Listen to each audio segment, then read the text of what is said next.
하나님의 말씀은 골로새서 1장 15절에서 17절까지 말씀인데요. 우리 한 절씩 교독하고 마지막 절을 함께 읽도록 하겠습니다.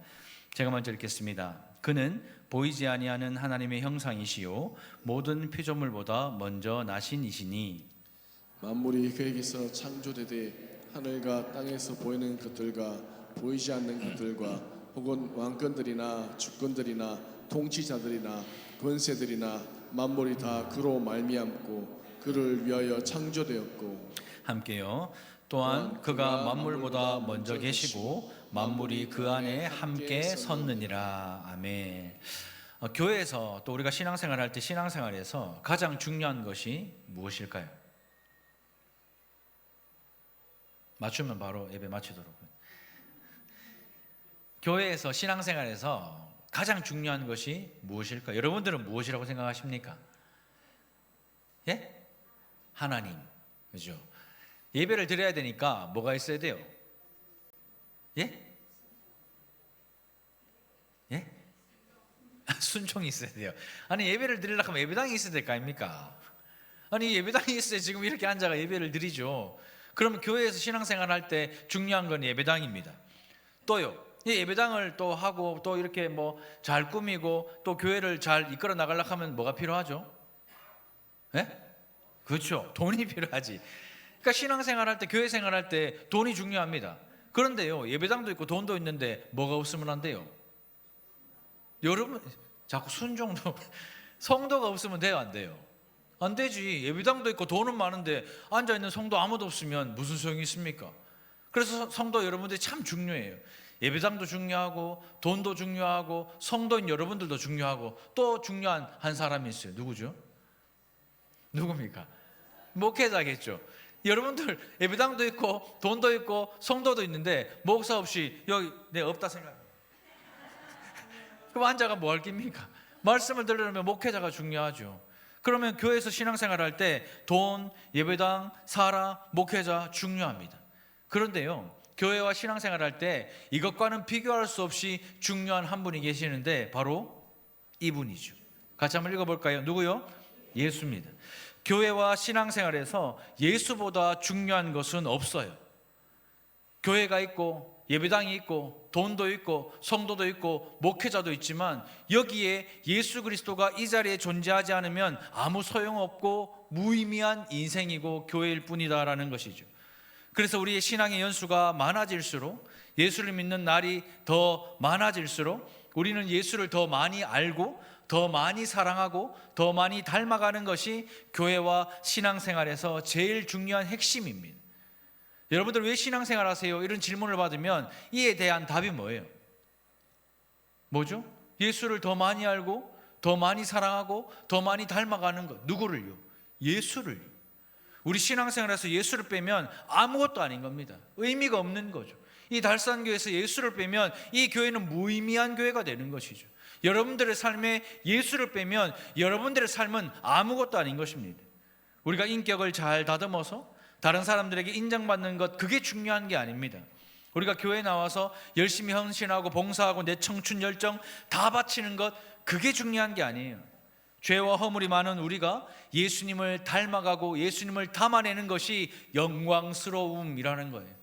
교회가 이 교회 참 영광스럽다라고 말할 때 영광스러운 것은요, 빛이 찬란하게 막 더 아름답게 비치고 밝게 비치는 것, 그것을 보고 영광스럽다 말하는 것이 아니라 이 교회가 예수를 담고 예수를 담아내면 이 교회는 영광스러운 교회인 거예요. 여러분들의 가정이 영광스러우려면 여러분들의 가정이 예수를 담고 예수를 담아내야 여러분들의 가정이 영광스러워지는 것이고요. 여러분들의 배우자, 여러분들의 자녀, 그 영광스러워지려면 예수를 닮아가고 예수를 담아야 하는 것입니다. 그래야 영광스러운 교회, 영광스러운 가정, 영광스러운 삶이 되는 것이죠. 이것이 바로 바른 성도의 바른 신앙생활입니다. 교회에서 신앙생활이 익숙해지는 것이 신앙이 아니에요. 내가 이 달산교회가 내 모교회니까 주일마다 눈 감고도 찾아올 정도로, 눈 감고도 예배 찬양 드릴 정도로, 눈 감고도 말씀 듣고 이해할 정도로 이 자리에 앉아서 익숙해지는 것이 신앙생활이 아니라, 신앙생활의 핵심은 예수를 아는 지식이 자라가고 예수를 닮아가고 예수를 담아내는 거예요. 예수를 닮기 위해서는 성도에게 절대적으로 요구되는 것이 있다면 그것이 바로 예수를 아는 지식입니다. 그래서 성경은요, 예수를 아는 지식에 날마다 자라가라 이렇게 말씀을 하고 있는 것이죠. 하나님이 예수 그리스도를 통해 우리 죄를 용서해 주셨고 그것을 속량이라고 말한다고 우리가 지난주에 함께 말씀을 통해 나누었습니다. 예수님께서 어떤 분이시기에 십자가에 달려 돌아가셨는가? 예수님이 어떤 분이기에 십자가에 달려 돌아가심으로 우리의 모든 과거와 현재와 미래의 모든 죄를 속량할 수 있었을까? 이것을 아는 것이 신앙의 핵심이에요. 오늘 교회의 반찬이 뭐고, 오늘 행사가 뭐가 있고, 오늘 수료 예배가 있고, 여름 사역이 뭐가 있고, 이걸 아는 것이 아니라 예수가 어떤 분이신지를 아는 것이 신앙의 핵심이에요. 그래서 이것을 신학에서는 기독론이라고 말해요.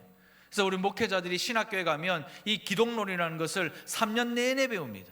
예수님이 어떤 분이신지, 예수님께서 우리를 속량하시기 위해서 어떤 방법을 쓰셨는지, 예수님이 무슨 일을 하셨는지, 이거를 3년 내내 배워도 모르겠어요. 배우는 문장, 배우는 책을 읽으면 알겠지만 실제적으로 예수님이 그런 일을 하셨는지 내가 알고 믿을 수 있는 것은 내게 믿음이 있어야 되는데, 그거를 받아들일 수 있는 믿음이 있어야 되는데 여전히 우리는 믿음이 없죠. 또 약하죠. 그래서 이 기독론이라는 것이 참 어려워요. 그래서 지금까지 우리가 골로새서 강해 설교를 쭉 해왔는데 지난주까지는 서론이었고 오늘부터 이제 본론에 들어가요.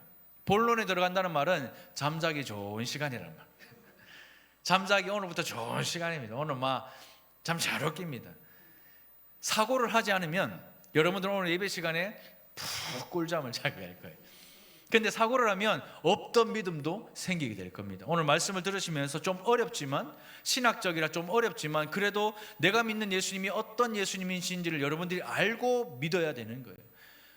제가 오늘 서두에 여러분들에게 일부러 질문하지 않았습니다. 여러분들이 믿는 예수님이 어떤 분이세요?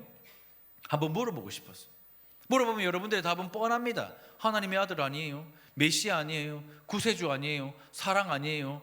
그냥 여러분들 대충 그냥 여러분들이 알고 있는 어떤 주관적인 그런 이야기들을 할 겁니다. 하지만 그것은 성경에서 말하는 예수님은 아닙니다. 성경에서 말하는 예수님이 어떤 예수님이신지를 알아야 거기에서부터 나오는 사랑을, 거기에서부터 나오는 은혜를, 거기에서부터 나오는 능력을 내 삶에서 체험하고 경험할 수가 있기 때문이에요. 그래서 오늘부터 시작되는 이 골로새서 말씀은 기독론입니다. 예수님이 어떤 분이신지, 어떤 일을 하셨는지를 우리가 듣고 알아서 우리 신앙생활에 능력이 있고 소망이 있기를 주님의 이름으로 축복합니다. 오늘 본문의 말씀은요, 그리스도의 찬가라고 알려진 유명한 말씀이 오늘 읽었던 골로새서 1장 15절에서 17절까지의 말씀입니다. 그래서 이 말씀에는 학자들 간에도 논란이 상당히 많은데 크게 두 가지로 나뉘어집니다. 하나는요, 어떤 학자들은 이 본문이 초대교회 당시에 널리 알려졌다, 이미 예수님이 어떤 분이신지 널리 알려져서 성도들이 예배를 드릴 때에 이 그리스도의 찬가, 예수님이 어떤 분이신지 어떤 일을 하셨는지를 예배 가운데 노래로 불렀다, 그래서 이 찬양의 가사를 이 바울이 인용해서 썼다라고 추측하는 학자들이 있는 반면에, 또 다른 학자는 이런 노래가 그 당시에 뭐 교부들이 있었던 것도 아니고 지금들처럼 신학자들이 있었던 것도 아닌데 예수님이 어떤 일을 하셨고 어떤 분이신지를 정리해 놓은 책도 신학적인 문서도 없을 텐데, 그래서 이것을 사람들이 이렇게 신학적으로 불렀다라고 말하기는 좀 가능성이 적기 때문에 그냥 사도 바울이 하나님이 주신 말씀을 듣고 깨달아 직접 썼다, 이렇게 주장하는 두 가지 큰 줄기가 있어요. 근데 둘 중에 어떤 관점이 맞냐라고 말할 수는 없지만 분명한 사실은 이 오늘 읽었던 이 본문의 내용이 초대교회 성도들이 즐겨 불렀던 찬양이거나 혹은 신앙 고백의 중요한 부분이었다면 예수님께서 십자가에 달려 돌아가신 지 이제 30년도 채 안 되어서 그 기독론, 예수님이 어떤 분이신지를 정리해 놓은 문서도 신학적인 아무것도 없는 그 상황 속에서도 성도들은 예수님께 신적 영광을 돌렸다는 것을 우리는 알 수 있다는 거죠. 지금 우리는 2000년이 지나서 이미 신학적인 체계가 다 정립되어 있기 때문에 우리 목사들도 신학교 가면 새로운 걸 배우는 것이 아니라 과거에서 교부들이나 신학자들이 다 정리해 놓은 그 신학을 우리는 배웁니다. 근데 이 당시에는 교부나 신학자가 이 신학을 정리해 놓은 것도 없는데 성도들은 예수님께 이 신적 영광을 돌렸다는 것이 고무적이라는 것이죠. 그러므로 예수를 향한 교회의 고백과 경배와 찬양은 그분이 십자가에 달려 돌아가시고 부활하신 지 얼마 지나지 않은 아주 초기부터 시작되었다라는 것을 우리는 추론을 해볼 수 있다라는 거예요. 쉽게 말하면 초대교회의 성도들은 배우지 않고 듣지 않고 경험해보지 못했지만 예수 그리스도가 어떤 분이신지를 알았다라는 거예요. 그래서 오늘 본문이 우리에게 아주 중요합니다. 왜요? 바른 성도가 되기 위해서는 우리가 믿는 대상인 예수님이 어떤 분이신지를 잘 알아야 하기 때문입니다. 초대교회 성도들이 고백했던 예수님이 어떤 분이신지를 오늘 이 말씀을 통해서 다시 한번 우리가 살펴보면서 나의 예수님, 우리의 예수님은 어떤 분이신가, 또 어떤 일을 하셨는가를 분명히 알고 믿는 바른 성도가 되시기를 주님의 이름으로 축원드립니다. 먼저 예수님은 어떤 분이신가를 두 가지로 성경을 말씀하고 있는데요. 첫 번째는 이것입니다. 우리 같이 한번 읽어볼까요? 시작. 보이지 않는 하나님의 형상입니다. 예수님은요, 보이지 않는 하나님의 형상입니다. 예수님은 사랑, 예수님은 메시아, 예수님은 구세주, 예수님은 3일 만에 부활하셨고, 예수님은 말구에 태어나셨고, 그런 것들보다 성경에서 말하는 예수님은 보이지 않는 하나님의 무엇이라고요? 형상입니다. 15절 상반절입니다. 그는 보이지 아니하는 하나님의 형상이시요라고 말씀하고 있죠. 예수는 보이지 아니하는 하나님의 형상이다라고 말합니다. 보이지 아니한다라는 말은 볼 수 있다 없다? 없다라는 뜻이죠. 그러니까 하나님은 우리가 볼 수 있다 없다? 없다라는 겁니다. 성경대로라면 여러분과 제가 하나님을 보면 살아남을 수 있다 없다? 있다 없다? 없다라는 거죠.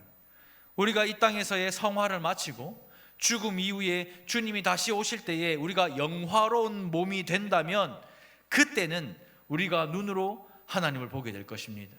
당신의 얼굴과 우리 얼굴이 맞대어 알게 될 것입니다. 그런데 지금 우리는요, 죄를 가지고 있는 몸이기 때문에 하나님을 볼 수 있다 없다? 없습니다. 어느 누구도 하나님을 볼 수 없을 뿐더러 그분이 나타나지도 않아요. 누군가가 내가 하나님 봤다 말하잖아요. 100% 거짓말이에요. 속지 마세요. 그런데 오늘 본문에서는 예수 그리스도가 보이지 않는 하나님의 뭐라고요? 형상이래요. 하나님은 우리가 죄가 있기 때문에 보는 즉시로 우리는 죽어요. 보지도 못하고 나타나시지도 않으십니다. 그런데 그 하나님이 완전한 그 본체, 그 원형 그대로 나타나신 분이 누구라고요? 예수 그리스도라고요. 우리가 하나님을 믿고 예수를 믿는데 왜 능력이 없을까요? 우리가 왜 예수를 믿고 천지 만물을 창조하신 하나님을 믿는데 왜 우리의 삶이 풍성하지 않은 줄 아십니까? 내가 믿는 사람이, 내가 믿는 분이 하나님이신지 예수님이신지 성령님이신지 헷갈리는 거예요. 설교를 들을 때, 성경을 읽을 때 하나님이라고 할 때 그 하나님이 저 하나님인지 이 하나님인지 이 안에 있는 하나님인지 모르는 거예요. 그러니까 삼위 하나님이 어떤 하나님이신지를 우리가 모르고 경험하지 못하니까 매번 우리가 부적 꺼내는 것 마냥, 내가 힘들고 어려울 때 성령 부적 꺼내고, 내가 해결할 수 없는 일 꺼내면 하나님 부적 꺼내고, 그나마 좀 사정이 나으면 예수 부적 꺼내는, 그렇게 이방 종교인처럼 우리가 살아가는 인생인 거예요. 예수는요, 보이지 않는 하나님의 형상입니다. 하나님은 볼 수가 없는데 예수님은 그 하나님을 우리에게 보여주시기 위하여 원형 그대로 입고 오신 거예요. 그래서 형상이라는 말은 이런 뜻입니다. 에이콘이라는 헬라어인데요, 이 뜻이 뭐라고요? 원형 그대로 드러났다라는 거예요. 뭐라고요? 원형 그대로 드러났다. 이 말이 무슨 뜻입니까? 예수님은 하나님의 형상이시다라는 것, 이것은 그냥 하나님과 비슷한 인물, 유사한 인물, 그 인물이 아니라 하나님이라는 그 원형 자체를 그대로 가지고 오신 하나님이셔서 하나님이 그대로 드러났다라는 뜻입니다. 이해되세요? 설마 이걸 이해한다고요? 결국 예수님은 막연한 신적 존재에 불과한 것이 아니라는 거예요. 우리가 왜 예수님을 막연하게 믿을까요? 우리가 왜 천지 만물을 창조하신 하나님이라고 할 때 그 하나님을 막연하게 믿어서 내 삶에 천지 만물을 창조하신 그 창조의 능력이 나타나지도 않고, 내 삶에 예수가 십자가에 죽으신 그 대속의 놀라운 은혜가 나타나지 않고, 내 삶에 성령 하나님이 여전히 내 안에 계셔서 고아로 남겨두지 않고 버려두지 않고 나와 늘 함께 하시고 나와 동행하시는 그 성령 하나님의 따뜻함이 왜 내 안에서 나타나지 않을까? 그거는 딱 하나입니다. 우리가 믿는 예수가 막연하기 때문이에요. 예수님이 어떤 분이신지, 예수님이 무엇을 하셨는지 몰라요. 그냥 예수, 내 죄를 대신해 십자가에 죽었다, 그것만 믿으면 된다. 그것만 믿으면 되죠. 그러나 그 안에 어떤 의미가 있는지를 믿는 것이 풍성한 신앙생활을 우리에게 허락하는 거예요. 세상 사람들이 말해요. 예수는 3대 성인 중에 한 사람이다. 예수님은 자신이 하나님의 원형, 곧 하나님 자신으로 하나님을 온전하게 또 정확하게 우리가 알도록 나타내 보여주신 분이 예수님이십니다. 어렵죠. 그래서 기독교에서 가장 중요한 교리 중에 하나인 삼위일체라는 말 들어보셨죠? 삼위일체는 이런 말이 있어요. 이해하는 것이 아니라 뭐 하는 것이라고요? 믿는 것이야. 여러분들 삼위일체 하나님 믿으십니까? 믿으십니까? 그럼 여러분들 믿는 거예요. 삼위일체에 대해서 여러분들 아무리 설명을 듣고 아무리 위대하고 대단한 신학자 데려와가지고 설명을 들으면 더 꼬이면 꼬였지 풀리지가 않습니다. 그러나 믿음이 있으면 그 삼위 하나님이 어떠한 존재인지, 삼위 하나님이 오늘 나를 위해, 오늘 이 예배를 위해 어떻게 역사하시는지 그걸 우리가 알고 믿게 된다는 거죠. 쉽게 표현하면 이런 말입니다. 같이 한번 읽어볼까요? 시작. 예수는 바깥에서 보고 경험할 수 있도록 나타나신 하나님. 이렇게 생각하면 틀림이 없어요. 예수는 어떤 분이라고요? 바깥에서 보고 경험할 수 있도록 나타나신 하나님이라는 겁니다. 감히 우리가 근접할 수 없고 범접할 수 없고 볼 수도 없고 만질 수도 없는 그냥 상상 속에, 그냥 우리 머릿속에 막연하게 있는 그 하나님이 사람의 몸을 입고 오셔서 원형 그대로 우리에게 나타내 보여주신 그분이 누구라고요? 예수 그리스도라는 거예요. 물론 예수님은 성부 하나님이 아니라 성자 하나님이십니다. 그러나 성부 하나님과 똑같은 영적인 권능과 지위를 가지고 이 땅에 오셨습니다. 성경은 그런 분이 아버지 하나님을 온전히 드러내신 것이라고 우리에게 말하는 거죠. 그래서 요한복음 14장 8절에 보면 빌립이 예수님께 이렇게 질문해요. 주여, 아버지를 우리에게 보여주옵소서. 그리하면 족하겠나이다. 빌립이 이렇게 질문합니다. 하도 예수님이 나는 아버지의 뜻대로 행한다, 나는 아버지의 뜻대로 왔다, 나는 아버지 이야기하니까 빌립이 그러면 예수님 당신의 아버지를 보여주옵소서. 그러면 내가 만족하겠습니다. 그러면 내가 믿겠습니다. 이 뜻이거든요. 이 질문에 예수님은 9절과 같이 대답을 하죠. 빌립아, 내가 이렇게 너희와 오래 함께 있을 때 네가 나를 알지 못하느냐? 나를 본 자는 아버지를 보았거늘 어찌하여 아버지를 보이라 하느냐? 이렇게 말씀을 하십니다. 그러니까 이 예수님을 보는 것은 곧 하나님의 원형을 그대로 나타낸 것이기 때문에 아버지를 본 것이다라고 예수님을 말씀하셨다는 거죠. 분명히 성부와 성자의 구별은 있지만 예수는 아버지 하나님을 그대로 나타내신 아들 하나님이십니다. 그래서 히브리서 1장 1절부터 3절은 우리에게 이렇게 말씀하고 있습니다. 옛적에 선지자들을 통하여 여러 부분과 여러 모양으로 우리 조상들에게 말씀하신 하나님이 이 모든 날 마지막에는 아들을 통하여 우리에게 말씀하셨으니 이 아들을 만유의 상속자로 세우시고 또 그로 말미암아 모든 세계를 지으셨느니라. 이는 하나님의 영광의 광채시요 그 본체의 형상이시라. 그의 능력의 말씀으로 만물을 붙드시며 죄를 정결하게 하는 일을 하시고 높은 곳에 계신 지극히 크신 이의 우편에 앉으셨느니라. 이렇게 말씀을 하고 있습니다. 선지자를 통해 말씀하신 하나님이 이 모든 날 마지막에는 누구를 통하여? 아들을 통하여 우리에게 말씀하셨다라고 말씀하고 있죠. 이 아들은 하나님의 영광의 광채이시고 그 본체의 형상이시다라고 성경은 말씀하고 있습니다. 예수님은 아버지 하나님의 그 영광을 찬란하게 드러내고 나타내 주시는 분이 예수 그리스도다라는 뜻이죠. 아버지의 본체가 바깥에서 나타난 형상, 그분이 예수 그리스도이십니다. 하나님의 형상이기 때문에 그분의 원형과 속성을 다 가지고 보이도록 나타나신 하나님이 아들 예수 그리스도이라는 뜻이죠. 근데 우리가 이 말씀을 잘 들으면 이해가 안 되는 게, 그럼 아버지는 뭐고 아들은 뭐고? 지금뿐만이 아니라 초대교회 시대에도요, 그걸 계속 고민을 하고 고민을 했던 거죠. 요한복음 1장 1절입니다. 태초에 말씀이 계시니라. 이 말씀이 하나님과 함께 계셨으니 이 말씀은 곧 하나님이시라. 태초에 뭐가 있었다고요? 말씀이 계셨어요. 근데 이 말씀이 누구와 함께 계셨다고요? 하나님과 함께 계셨대요. 그런데 이 말씀은 곧 누구라고요? 하나님이요. 그럼 뭐란 말이에요 지금? 뭐란 말입니까?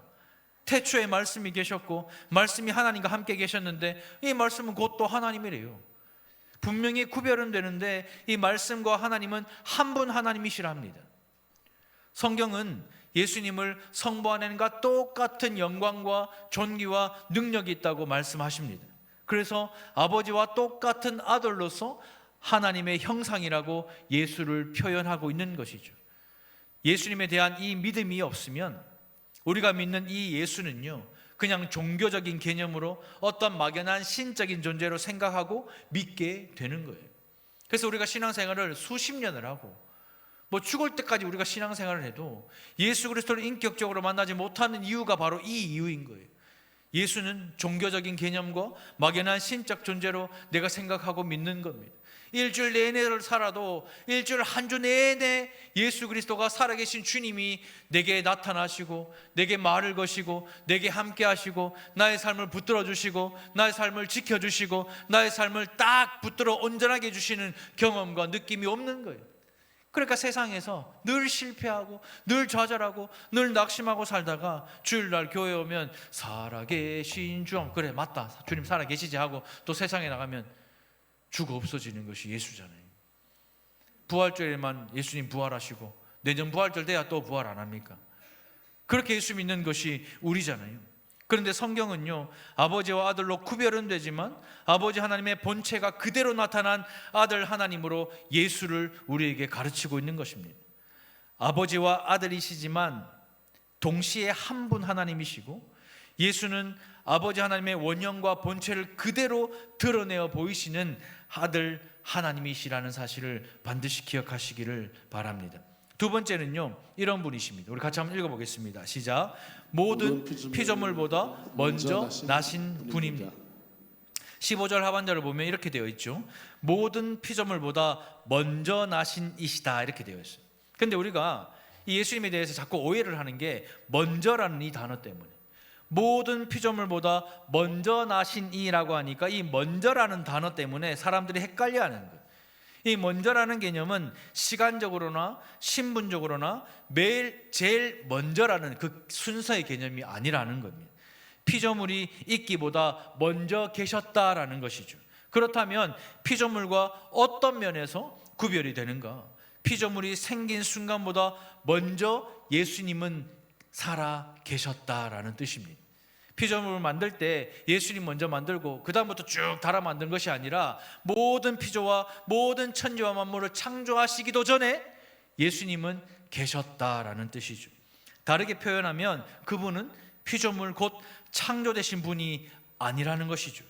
창조된 분이 아니라 모든 만물보다 먼저 계셨다라는 뜻입니다. 그래서 신학적인 용어로는 이렇게 표현을 합니다. 아버지 하나님으로부터 나셨다 이렇게 표현을 하세요. 아들 하나님은 아버지 하나님과 똑같은 분이시지만 아버지 하나님으로부터 나셨다 이렇게 표현을 하는 거죠. 창조된 분이 아니라 아버지로부터 나신 분, 아버지 하나님과 똑같으신 분, 천지와 만물이 창조되기 전부터 존재하신 분이라고 성경은 우리에게 가르치고 있는 것이죠. 우리가 믿는 예수님은요, 먼저 존재하신 하나님이십니다. 우리가 믿는 예수님은 단순히 사람의 몸을 입고 이스라엘 땅에 오셔서 베들레헴에서 나사렛에서 그렇게 살아갔던 그저 우리와 닮은 그런 예수의 그 정도의 예수가 아니라 하나님의 원형 그 본체를 그대로 가지고 오신 하나님과 똑같으신 아들 예수 그리스도라는 거죠. 그렇다면 이 예수님이 어떤 일을 하셨는가? 그것이 오늘 우리에게 중요한 거예요. 첫 번째입니다. 같이 한번 읽어볼까요? 시작. 천지와 만물을 창조하셨습니다. 우리가 천지와 만물을 창조하셨다 말하면 하늘에 있는 하나님을 생각을 많이 해요. 그 천지와 만물을 창조하신 분은 하나님이시다. 근데 그 하나님이 어떤 하나님이신가? 우리는 볼 수도 없고 보이지도 않고 본 적도 없는 저 하늘에 있는 막연한 그 하나님. 그러니까 천지와 만물을 창조하신 그 창조의 능력이 우리의 삶에 드러나고 나타나지가 않는 것이죠.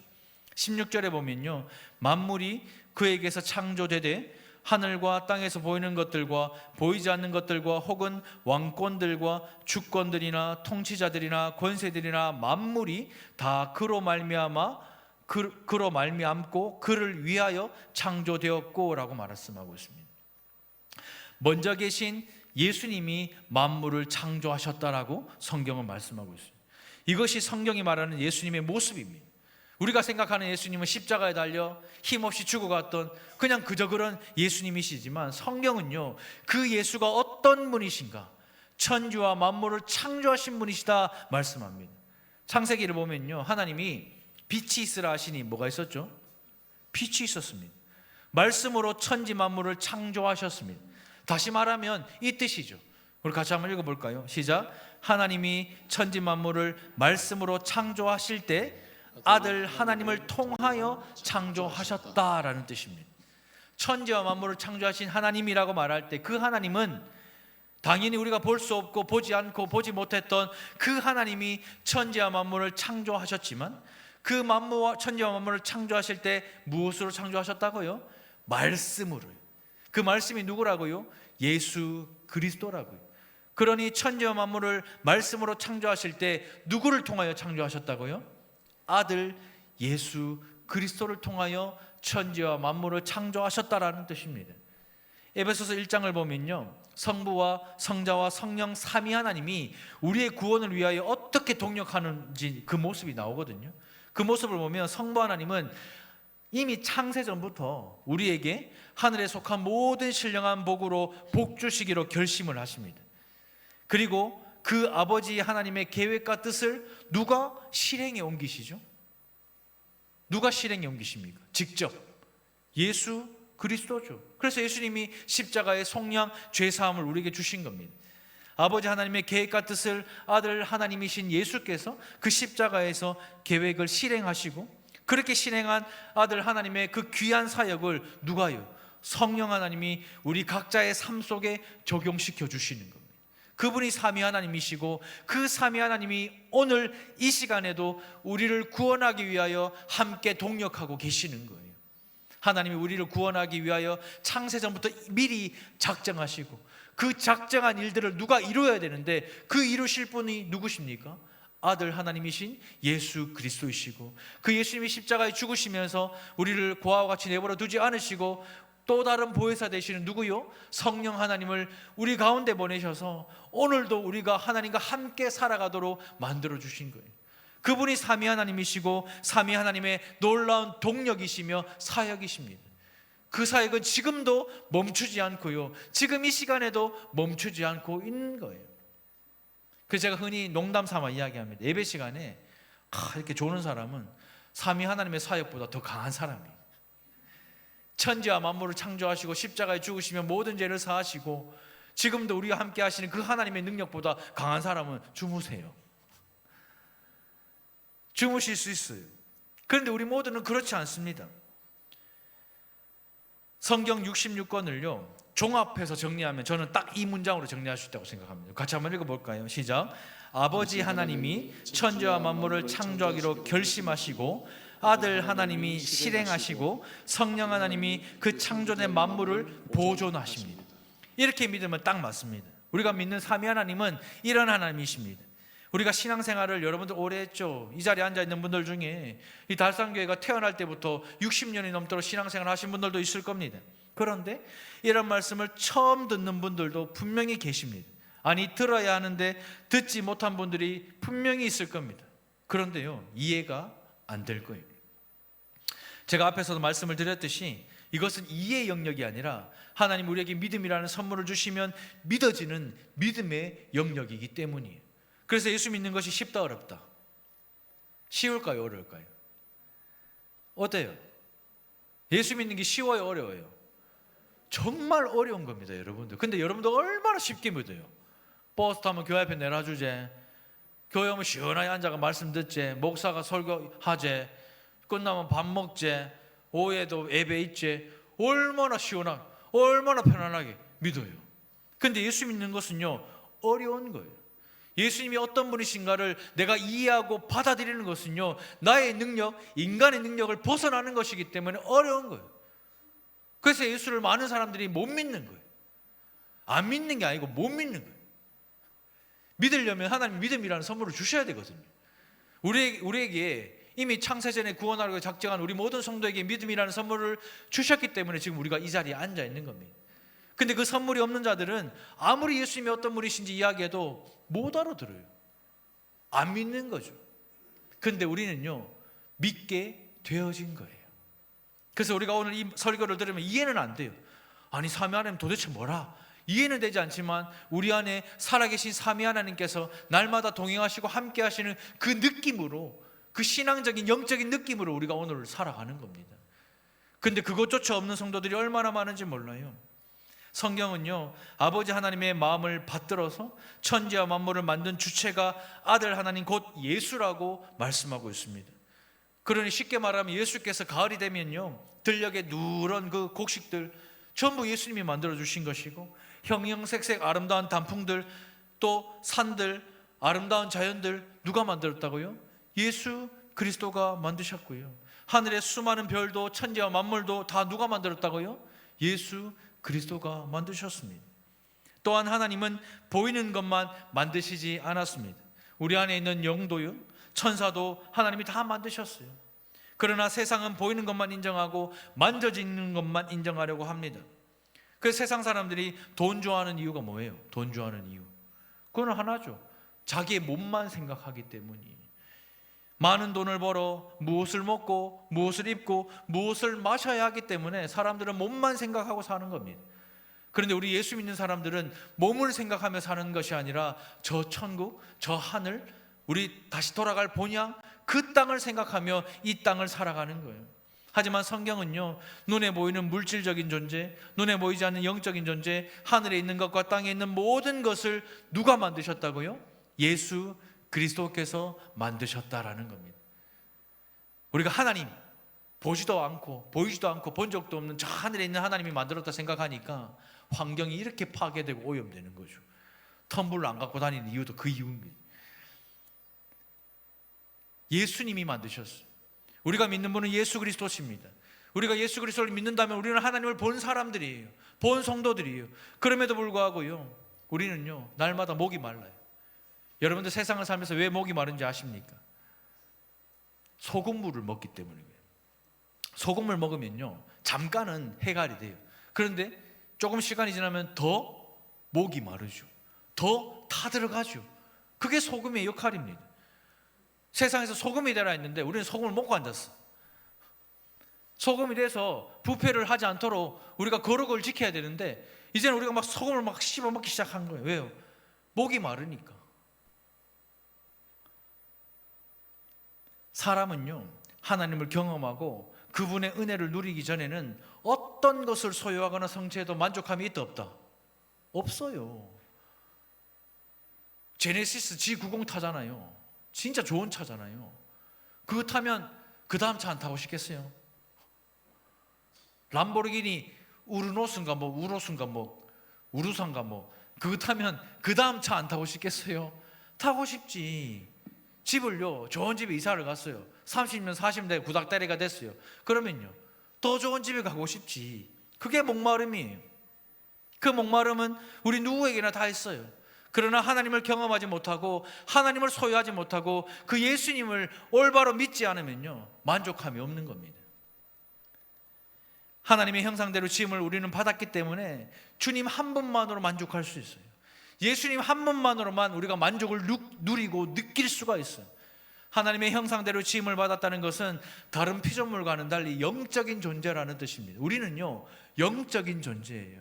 우리는 짐승처럼요, 금붕어처럼요, 밥 주면요 돌아서가 보면 묻고 배 터져 죽는 그런 미물이 아니라 우리는 영적인 존재입니다.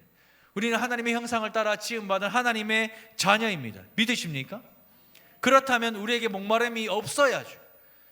그렇다면 우리의 삶에 하나님의 놀라운 은혜와 능력이 충만해야죠. 그런데요, 먹는 것, 입을 것, 마실 것, 그걸 위해 살아갔던 우리의 인생이었다면 이제는 천지와 만물을 창조하신 하나님의 나라와 하나님의 의를 위하여 살아가는 저와 여러분들이 되시기를 주님의 이름으로 축복합니다. 왜냐하면 둘째입니다. 같이 한번 읽어볼까요? 시작. 예수님을 위하여 창조되었기 때문입니다. 지금 대한민국 사회를 한번 보십시오. 그 어느 때보다 부유해요. 옛날 보릿고개 전쟁 직후에 비참했던 모습 없습니다. 요즘에 태어나는 애들은요 몰라요. 전쟁이 어땠는지 보릿고개 어땠는지 모릅니다. 그럼에도 여전히 이 나라와 민족이 병들어 있고 이 교회가 병들어 있고 우리 성도들이 병들어 있는 이유가 뭘까요? 하나, 목적대로 살지 않기 때문에, 목적대로 믿지 않기 때문에. 교회가 왜 손가락질 당하고 무너집니까? 목적대로 믿지 않고 목적대로 살지 않으니까. 여러분들의 가정이 왜 무너지고 왜 엉망진창이 다 될까요? 이유는 하나, 목적대로 믿지 않고 목적대로 살지 않기 때문에. 여러분들의 배우자나 자녀들이 왜 인생이 그렇게 허랑방탕할까? 이유는 하나, 목적대로 믿지 않고 목적대로 살지 않기 때문에 그렇습니다. 그럼 목적이 무엇인가? 16절 하반절 같이 한번 읽어볼까요? 시작. 만물이 다 그로 말미암고 그를 위하여 창조되었고 라고. 목적은 누구라고요? 예수님을 위하여. 우리 인생의 목적은 누구를 위하여? 예수님을 위하여. 여러분들의 자녀의 인생의 목적은 누구를 위하여? 예수님을 위하여. 여러분들 배우자의 인생의 목적은 뭐죠? 예수님을 위하여입니다. 오롯이 온 가정을 위해 나의 온 열정과 청춘을 바쳐서 돈 벌어서 잘 먹고 잘 사는 거, 그게 목적과 이유가 아닙니다. 우리 교회가 예수 믿지 않는 사람들로 미어 터져나가고 교회당이 부족해서 더 크게 짓고 더 많은 돈을 벌어들이는 거, 그게 목적이 아닙니다. 누구를 위해서요? 예수님을 위해서요. 목사인 나도 예수님을 위해서 살지 않으면 꽝인 거예요. 여러분들도 예수님을 위해서 살지 않으면 사건인 거죠. 만물을 창조하신 목적은요 예수님을 위해서예요. 돈을 써도 예수님을 위해서, 내 건강을 써도 예수님을 위해서, 내 건강을 지키려고 운동을 해도 예수님을 위해서, 설교를 해도 예수님을 위해서, 앉아서 말씀을 들어도 예수를 위해서 듣고 살아야 된다라는 것이죠. 그것이 우리 인생의 목적입니다. 모든 피조물의 목적은 예수 그리스도입니다. 예수님이 우리 모든 삶의 목적 되시는 줄 믿으시기 바랍니다. 하나님이 우리를 부르신 목적, 곧 사는 이유와 존재 목적은 예수를 드러내는 거예요. 사회에서 인정받고 잘 살고 그냥 문제없이 윤리도덕적으로 훌륭한 인생 사는 것, 그것이 우리 인생 목적이 아닙니다. 우리에게 직장도 주시고 집도 주시고 배우자도 주시고 자녀를 주시고 차도 주시고 교회를 주시고 건강도 주시고 물질도 주시고, 이 모든 것을 주신 이유는 예수 그리스도를 드러내는 거예요. 목회자나 선교사뿐만이 아니라 교회로 부르신 우리 모두가 그 삶의 자리에서 예수 그리스도를 드러내는 삶을 사는 것이 신앙생활의 핵심이고 우리 존재의 목적입니다. 그런 대한민국의 교회 보십시오. 여러분들의 가정 보십시오. 왜 균형이 깨어질까? 세상 사람들처럼 직장 생활하는 게 돈 버는 수단으로 생각하고 교회 생활을 세상 모임의 연장선으로 끌고 들어와서 교회에서 이 말 저 말 해대는 거예요. 그런데 마르틴 루터는 이렇게 말했습니다.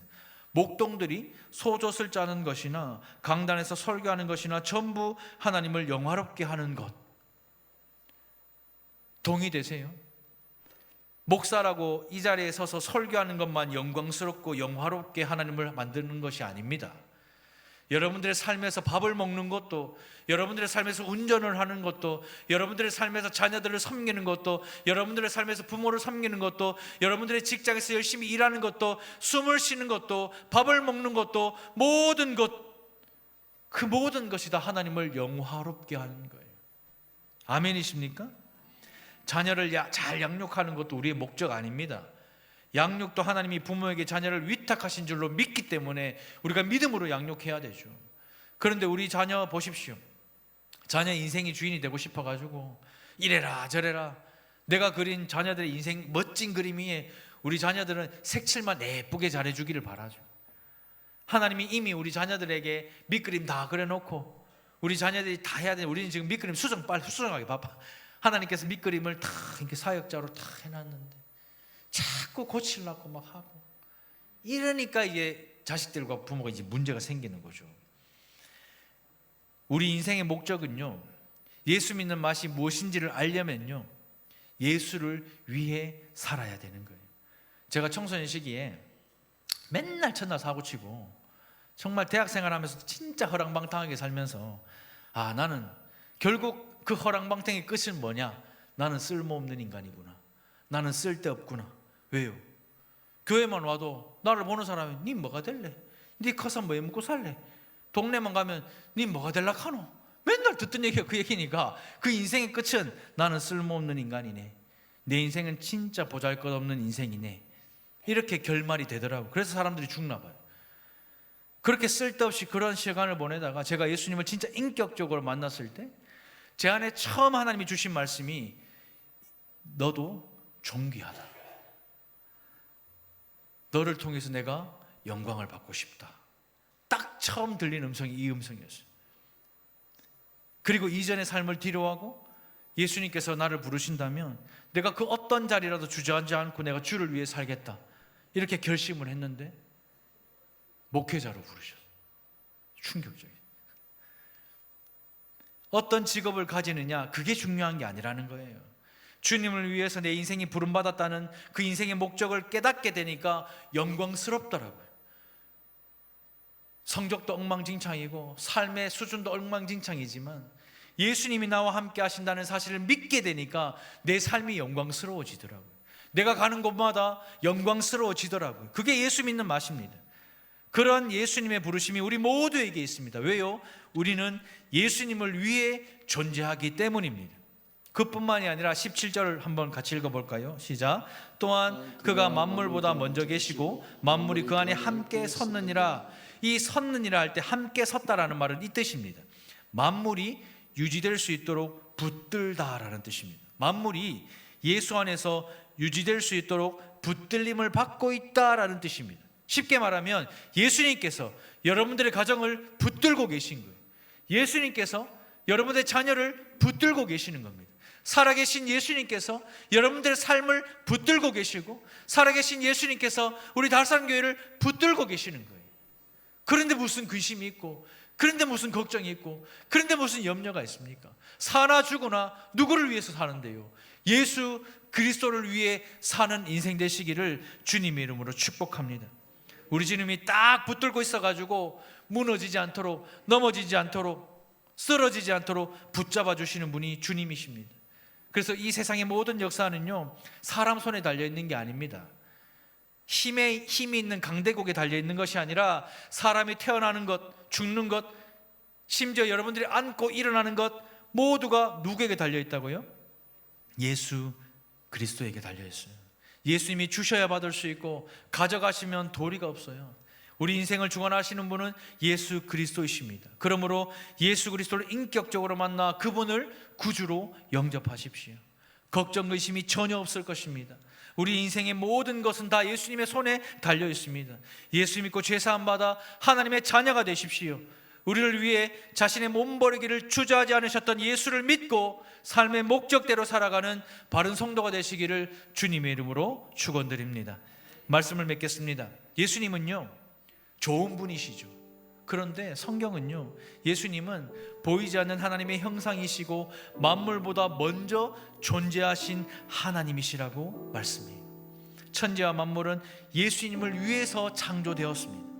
그러므로 하나님의 형상으로 창조된 우리 인간은 예수님을 위해서 살아야 되는 거예요. 우리의 죄를 대신하여 십자가에 못 박혀 물과 피를 모두 다 흘리셨고 완벽한 구원을 이루어주신 예수님, 이 예수님이 어떤 분이신지 어떤 일을 하셨는지를 말씀을 통해 깨닫는 은혜가 있기를 주님의 이름으로 축원합니다. 그래서 남은 우리의 모든 삶이 하늘에서는 하나님께 영광이 되고 땅에서는 모든 사람들의 기쁨이 되기를 간절히 소망을 합니다. 우리 달산교회가 우리 이웃에게 기쁨이 되기를 원해요. 여러분들이 여러분들의 삶의 모든 상황 속에 예수 믿지 않는 사람들에게 큰 기쁨이 되기를 소망합니다. 혼란스러운 시대를 살아가면서 믿음의 주여 온전케 하시는 이인 예수를 바라보는 우리 교회와 우리 모든 성도들 되시기를 주님의 이름으로 축원드립니다.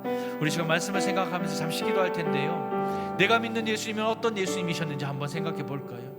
단순히 좋은 분, 단순히 메시아, 단순히 구원자, 단순히 하나님의 형상을 입고 오신 하나님의 아들, 단순히 재림하신 분, 단순히 다시 오실 예수님, 단순한 그런 주관적인 예수가 아니라 성경에서 말씀하시는 예수님이 어떤 분이십니까? 하나님의 형상을 우리에게 보여주셨고 만물보다 먼저 존재하신 하나님이십니다. 우리가 믿는 하나님은 그런 하나님이세요. 하나님, 내가 이번 한 주간 살아계신 주님을 믿고 의지하며 살겠습니다. 내 삶에 기쁨이 충만하도록, 걱정 근심이 없도록 나의 삶을 인도해 달라고 우리 시간 주여 은혜를 주옵소서. 우리 한번 부르짖고 함께 기도하며 나아갑니다. 주여 은혜를 주시옵소서. 살아계신 하나님, 역사하시는 하나님, 오늘 이 말씀을 통하여 예수님께서 어떤 분이신지를 우리에게 말씀하십니다. 우리 예수님은 보이지 않는 하나님의 형상이십니다. 하나님의 원형 그대로 우리에게 보여주셔서 하나님이 어떤 분이신지를 알게 하시고 하나님이 어떤 분이신지를 깨닫게 하시고 하나님이 지금도 살아 역사하고 계심을 우리에게 보여주시는 하나님이십니다. 만물보다 먼저 존재하셔서 지금도 이 피조물을 붙잡고 있고 지금도 우리의 가정을 붙잡고 있고 지금도 우리의 삶을 붙들고 있고 지금도 우리 교회를 붙들고 계신 분은 주님이십니다. 그 주님을 믿는 믿음을 가지고 이번 한 주간 살아갈 때에 죽은 예수가 아니라 살아계신 주님으로 믿게 하시고 살아계신 예수님으로 말미암아 나의 삶이 변화될 수 있도록, 나의 삶에 하나님의 놀라운 축복과 능력이 나타날 수 있도록 하나님 함께하여 주옵소서. 남은 우리의 삶이 하늘에서는 하나님께 영광이 되며 땅에서는 사람들에게 기쁨이 될 수 있도록 하나님 함께하시고 역사하셔서 살아계신 예수 그리스도를 인격적으로 만나 하나님의 살아계심을 경험하며 예수 그리스도의 그 능력을 경험하며 그 능력 안에, 그 예수 그리스도 안에 살아갈 수 있는 우리 모든 성도들 될 수 있도록 역사하여 주시옵소서. 사랑하는 주님, 내가 예수를 믿는다고 말하지만 예수님이 어떤 분이신지, 예수님께서 어떤 일을 행하셨는지를 알지 못했고 그저 종교적인 개념으로 막연하게 예수가 어떤 분이시다, 그 정도의 존재로만 생각하고 신앙생활을 해왔습니다. 그래서 우리의 삶에 닥치는 어려움과 문제와 사단과 마귀의 공격 속에서 한순간도 이겨내지 못하고 날마다 염려와 걱정과 근심에 사무쳐서 주님이 함께 계시고 지금도 살아계시지만 그 하나님의 살아계심을 경험하지 못하여서 날마다 무덤 속에 있는 예수만 경험했던 우리의 삶이었습니다. 하나님, 이제는 오늘 말씀을 통해서 예수님은 보이지 않는 하나님의 형상이시며 만물보다 먼저 존재하신 주님이신 줄 믿습니다. 천지와 만물은 예수님을 위해서 창조되었음을 믿습니다.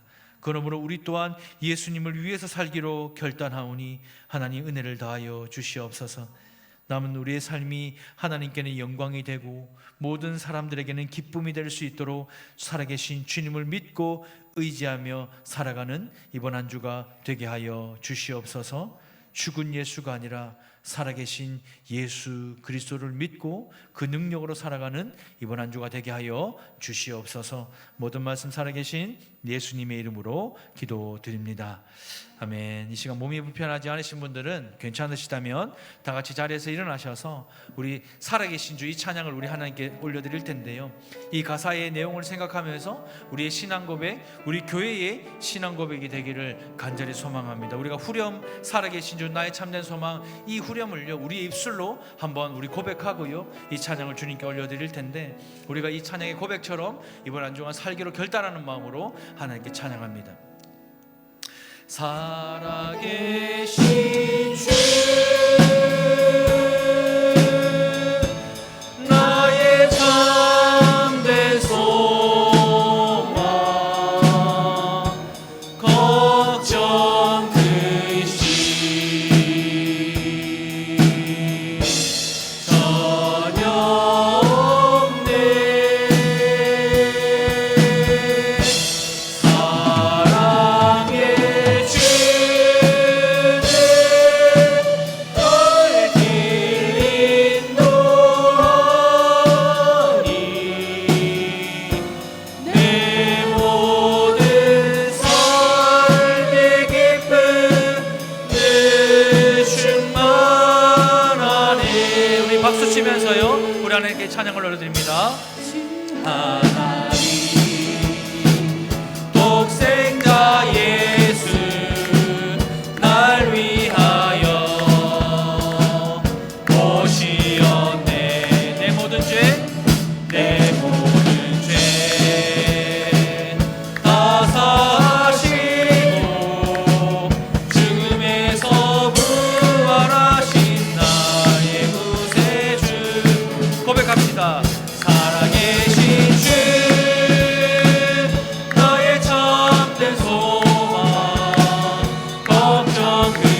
영광의 박수 올려드리겠습니다.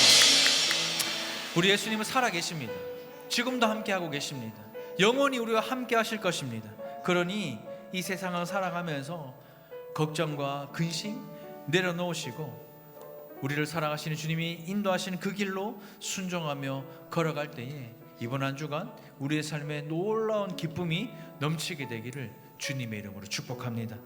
이제는 우리 주 하나님의 다함없는 사랑과 성령님의 감화 감동 교통 역사하심이 살아계신 주님을 믿고 내 모든 삶의 기쁨이 가득하기로 결단하는 우리 모든 성도들 머리 위에 이제로부터 영원토록 함께 있을지어다. 아멘. 예배를 마쳤습니다. 한 주간 더 승리하는 삶 되길 소망합니다.